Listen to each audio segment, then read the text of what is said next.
All right, this one comes from Jade Succubus. It's titled Drukhari Are Submissive. I played Rogue Trader. Okay, that's a weird title. I'm not really sure what that means. I think that Rogue Trader is from Warhammer 40k universe. I have no idea what this title means as well. Well, Drukhari are submissive, so I'm assuming this is something sexual about this. Okay. Over the course of the past 6 months, I've been on a small bender for 40k RPGs. Here we go. It was just what I was in the mood for, but I kept joining games with the same couple characters because I knew most of them would fall apart. Still, it's frustrating and sometimes very creepy when it happens. What happened? Uh-oh. Something creepy is about to happen. I think I might be right. Creepy stuff is always sexual. I think so. The most vulnerable part of life, I guess. One thing I really don't grasp is the obsession with pushing down and reducing the power level of other players compared to their own. What is he talking about? Everyone has a chance to shine and has a role, but that isn't enough. I'm not talking about a player hogging the spotlight or not sharing attention. I mean, well, you'll see what I mean in a minute. Just, I keep encountering this over and over, and it is frustrating! When everybody around you is wrong, there is a good chance you are in the wrong. So, one thing I'd like to note is a couple 40k RPGs have minions, and it is common to port the rules for them over to other 40k games. 40k. If you want a sex slave wearing a bomb collar, you can get one, and have the minion react however you wrote them. When you try to do this with the other players and get angry when they don't go along with it, that is creepy. Yeah. So, and it is pretty creepy when it goes for NPCs as well. It is still creepy. When it comes to players, it is on an unacceptable level. It's not even creepy, it is borderline psychotic. This is session 0 type stuff, but I think it kind of goes beyond that. I mean, why do you even want that kind of stuff in your game? It's weird. Sexual slaves. Blech. I mean, I do. Even my faith-based D&D game has slaves, but they're the enemy. You're going after them. People are going after them. Even in my books, there's a group that they're going after all the time, trying to eliminate it. We're talking about slaves in general, which is not acceptable but understandable, but sex slaves is gross me out. Yeah, that's beyond it.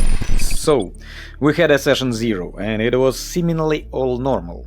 The only red flag was that GM allowed his friend, the Rogue Trader, to play a Space Marine. This is like the third Space Marine port I have seen in a RT game, in like 3 out of 4 RT games in this time, and it's kind of weird. I overlooked this big mistake. So he is telling that most of Space Marines are problematic players, or what is he referring to? I don't really understand how he structures. Yeah, I don't know either. Is he saying that maybe Space Marines don't really belong in the setting? They definitely do. They're a significant part of the setting. I don't know. Session 1 made me quit. Alright. Rogue Trader Marine demands the rest of the party kneel and be bomb-collared. This is sprung on the party with no discussion of it during session 0. Drukhari refuses to kneel and refuses bomb collar. I am immediately accused of being too dominant for a Drukhari. You are asserting way too much dominance. What do you mean? You won't even kneel? You're not playing Drukhari! No way my character would accept a bomb collar. You didn't say that. In reference to session 0. I need to? Drukhari are submissive. I played Rogue Trader. This was in reference to the video game made by Owlcat, where there is a romanceable character that can either dominate or be dominated by you. It is sick. We proceed with the argument about how I'm not playing a Drukhari correctly, because they are submissive and my character doesn't bow, kneel, or accept a bomb collar. During this conversation, I'm told the Imperium has an efficient legal system that works fine. Mercenaries, historically, in real life, filed lawsuits and didn't kill people that refused to pay them, therefore I'm behaving unrealistically. The Imperium is very pro-minority, so my character has no realistic reasons to be alarmed. They're having a bomb collar strapped to them. No reason to be alarmed. Just put on your bomb collar. This is such a nonsense. All of this. Yeah, this is all stupid. The whole race just accepts bomb colors for no reason because they are submissive. How submissive you can be? There is not one Drukhari of the entire race that's not submissive. That's ridiculous. Yeah. To the point they accept everything, every bad behavior, and treating them like garbage. They will submiss anyway. So the GM is basically telling the player, you have no agency for your character. You don't make your character's decisions. Lore, Rogue Trader lore makes all the decisions for your character. You are a constant bitch now because you're playing this race. This is fucked up. This is stupid. Your character would work much better if she was submissive.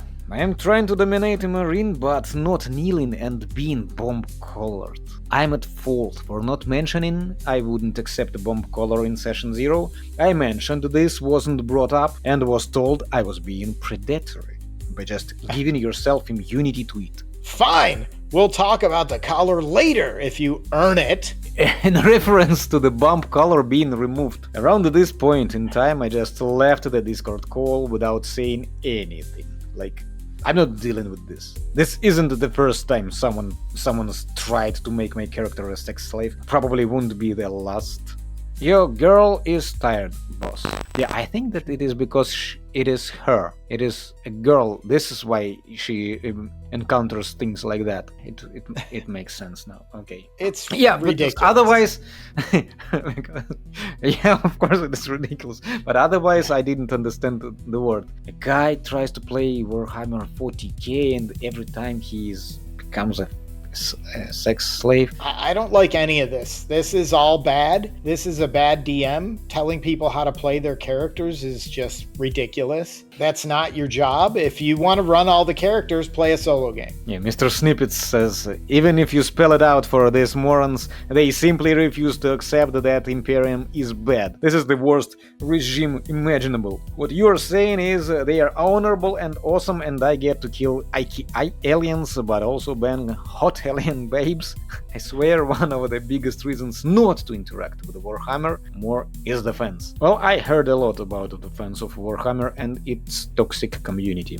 I don't know about the whole community. I'm not willing to judge them all. Like, these two nincompoops are judging the Drukhari. I think they should just let people play their characters. If the person doesn't want to put on their bomb collar or submit to a bomb collar, then you act on that. That's the game. So what are you going to do? You're going to attack them? You're going to fight them? You're going to throw them off the ship? What do? Play the game. Don't tell other people how to play the game. Especially don't tell them how to play their characters in the first place. But I'm referring to the Warhammer in general. I heard a lot about the extreme level of gatekeeping. The system, not the TTRPG though, I'm talking about actual Warhammer 40. The strategy. Even though I don't know much about the community, but these two guys are terrible. The DM and that player. But I don't know what a rogue trader means. It is like a Solomon Judge or main character. What is it? I think it's like a setting within Warhammer or a style of play within Warhammer. I also thought so. Look what Imperator Helvetica says. He's dedicated to Warhammer 40k fan, I guess. Now that sounds like a horribly toxic game group. You're better out of there. Yeah, thanks a lot, Captain Obvious. There should be the Session 0 agreement that it's a team game and that you are there to lift up the other characters so you can all shine. Maybe my group are just getting old, but we are far more interested in time in the spotlight and getting a laugh from the other players than just being the toughest or most badass. I was the rogue trader in our last game, and the bulk of my role, other than talking our way into further trouble, was to delegate to the rest of the command crew. In reality, pass the baton to another player, Hellsman, go and talk to the Xenos, see what you can negotiate. So it is like a captain of a group. Yeah, the leader. Rogue trader. Are in charge. But why does the rest of the crew have to be wearing bomb collars? No. It's ridiculous. I don't like it. Yeah, it is something between Captain Kirk and Zeb Brannigan. Or from Firefly, the captain I guess There you so, go. except I don't remember any of them subjugating their own crew. So like and subscribe, send us questions, or disagree with us, and we'll tell you why we're right and you're wrong. Unless you're right and we're wrong, then we'll agree with you so that we can all be right.